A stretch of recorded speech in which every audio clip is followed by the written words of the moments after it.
Assalamualaikum warahmatullahi wabarakatuh. Kami dari kelompok 6 yang beranggotakan Triana Devi Ratnasari, Staniatun Nafiah, dan Yunia Afidatul Mutiah akan mempresentasikan makalah kami yang berjudul Konsep Dasar Pengembangan Silabus Kurikulum 2013. Pembahasan yang pertama yaitu pengertian silabus. Silabus berasal dari bahasa Latin yaitu syllabus yang berarti daftar, tulisan, ikhtisar, ringkasan, dan isi buku. Silabus merupakan seperangkat rencana serta pengaturan pelaksanaan pembelajaran dan penilaian yang disusun secara sistematis, memuat komponen-komponen yang saling berkaitan untuk mencapai penguasaan kompetensi dasar. Silabus merupakan acuan penyusunan kerangka pembelajaran untuk setiap bahan kajian pelajaran sesuai dengan Permendikbud nomor 65 tahun 2013. Yang kedua yaitu manfaat silabus. Beberapa manfaat dari silabus ini diantaranya yaitu yang pertama sebagai pedoman atau acuan bagi pengembangan pembelajaran lebih lanjut, yaitu dalam penyusunan RPP, pengelolaan kegiatan pembelajaran, penyediaan sumber belajar, dan pengembangan sistem penilaian. Yang kedua, memberikan gambaran mengenai pokok-pokok program yang akan dicapai dalam suatu mata pelajaran tersebut. Yang ketiga, sebagai ukuran dalam melakukan penilaian keberhasilan suatu program pembelajaran. Yang keempat, dokumentasi akuntabilitas suatu program pembelajaran tertulis atau yang disebut written document, yaitu sebagai akuntabilitas suatu program pembelajaran. Yang ketiga, landasan pengembangan silabus.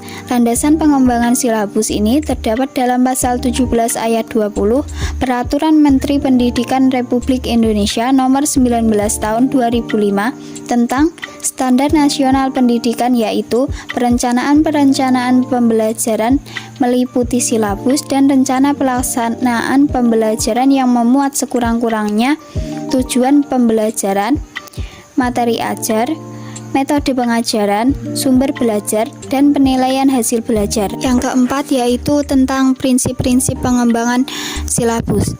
Berikut ini adalah prinsip-prinsip yang harus dipegang oleh guru ketika melakukan pengembangan silabus, antara lain ilmiah, relevan, sistematis, konsisten, memadai, aktual dan kontekstual, fleksibel, dan menyeluruh. Yang kelima yaitu pengorganisasian dan tata laksana pengembangan silabus.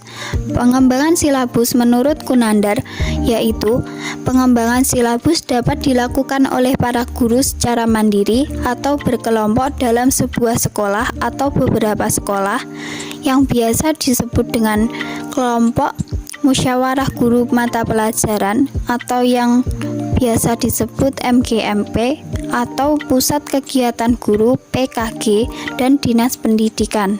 Yang keenam yaitu tentang prosedur pengembangan silabus. Secara singkat, prosedur pengembangan tersebut dapat dijelaskan melalui beberapa tahap, yaitu sebagai berikut. Yang pertama, perancangan atau desain.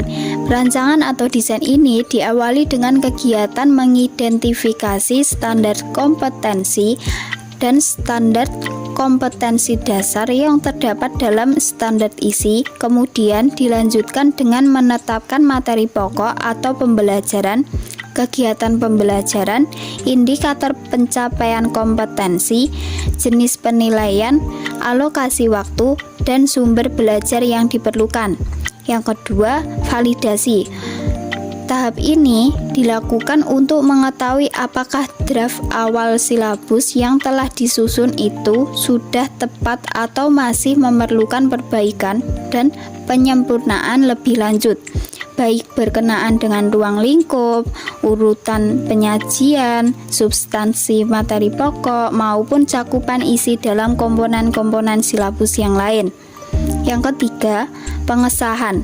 Tahap ini dilakukan sebelum silabus final diimplementasikan dengan tujuan pengesahan dari pihak yang dianggap kompeten.